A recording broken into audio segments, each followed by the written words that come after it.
प्रशांत किशोर जी बिहार में घूम रहे हैं, कहते हैं यादव का मतलब 9वीं फेल नहीं होता। आप भी यादव हैं, आप प्रोफेसर हैं, तो पूरे यादव को इस तरह से प्रशांत किशोर जी का एक बयान मुझे दिखाइए जब वो प्रधानमंत्री की डिग्री पर कुछ बोले हों।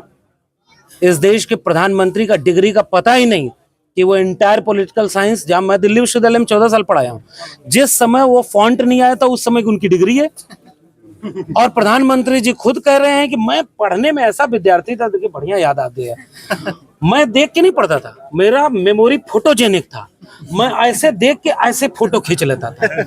प्रशांत किशोर जी एको बार बोले मोदी जी के ऊपर? प्रशांत किशोर जी बताएंगे अमित शाह की डिग्री क्या है? बताएं स्मृति ईरानी की डिग्री क्या है? जितने लोग ये वहां पहुंचे, और योगी आदित्यनाथ जी की डिग्री क्या है? आप बहुत सारे बहरूपिये घूमेंगे, ईमानदारी से उनको पहचानना जरूरी है, नहीं तो धोखा हो जाएगा।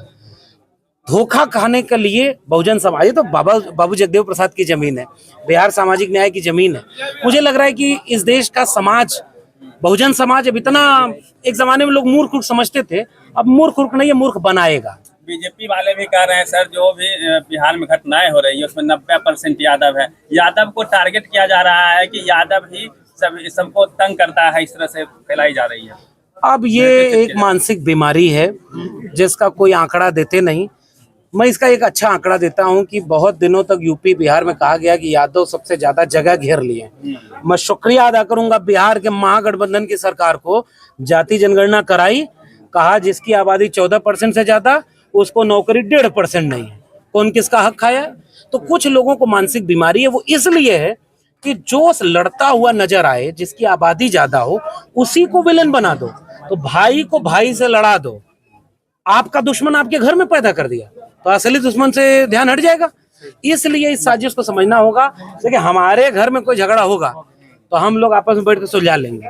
पहले बाहर वाला बताए कि जाति जनगणना काहे नहीं करा रहा है, पूरे देश को आंकड़ा बताओ, किसकी कितनी संख्या है, किसने कितना नौकरी ली, किसका कब्जा किसने लिया है, पूरा देश में जाति जनगणना। बिहार में आके अमित शाह जी कहते हैं कि जाति जनगणना तब हुई जब बीजेपी अलायंस में था, पास हुआ था तब यूपी। अब बनारस पटना से जब लौटते हो तो लखनऊ पड़ता है ना बीच में, तो यूपी का नहीं करा रहे जाति जनगणना, दिल्ली में का नहीं करा रहे?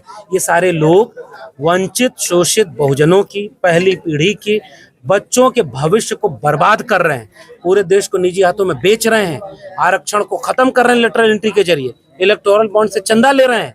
और पूरे देश में इतना कुलपति है, कितना यादव कुलपति है, कितना डीएम कुलपति है, कितना जो है एसपी जज कितने हैं, इसका आंकड़ा देश को बताओ ना। अगर जिसका आबादी से ज्यादा होगा फिर उसको आरक्षण से बाहर कर देना, लेकिन पहले आबादी के से ज्यादा किसका है ये आंकड़ा तो पता चले।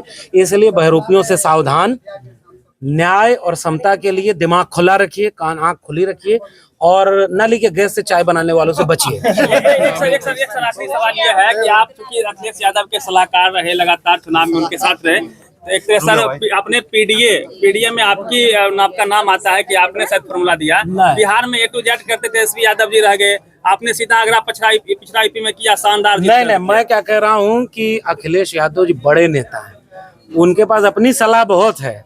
हम जैसे लोग संविधान बचाने के लिए जो पीडीए उन्होंने नारा दिया वो उनका नारा है, और वो पीडीए पिछड़ा, दलित, अल्पसंख्यक, आधी आबादी, वंचित शोषित, हजारों साल की लड़ाई, संविधान बचाने की लड़ाई, वो इतनी जरूरी थी कि अयोध्या हरवा दी नागपुर वालों को। तो वो एक सूत्र है, वंचित शोषित लोग एकजुट हो जाएं, न्यूनतम संपत्ति पर एकता बनाएं, और अब पूरे देश में कम से कम जो मुट्ठी भर लोग हैं जो बांटना चाहते हैं, जो तोड़ना चाहते हैं लोगों को, उसको एकजुट करें। बिहार तो वैसे भी बहुत सामाजिक न्याय की जमीन रहा है, आंदोलन की जमीन रहा है, बस यहाँ पर बहुत जल्दी लोग पलट जाते हैं, इसलिए दिक्कत होती है।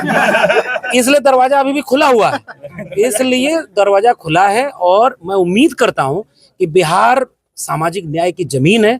आज इतना बड़ा कार्यक्रम प्रोफेसर डायरी पर करवाया, लंबे अरसे बाद, वैचारिक जमीन है। मैं उम्मीद करता हूं कि यहाँ से एक रोशनी फिर से जलेगी और पूरे देश को अंधेरे दूर करने में मदद करेगी।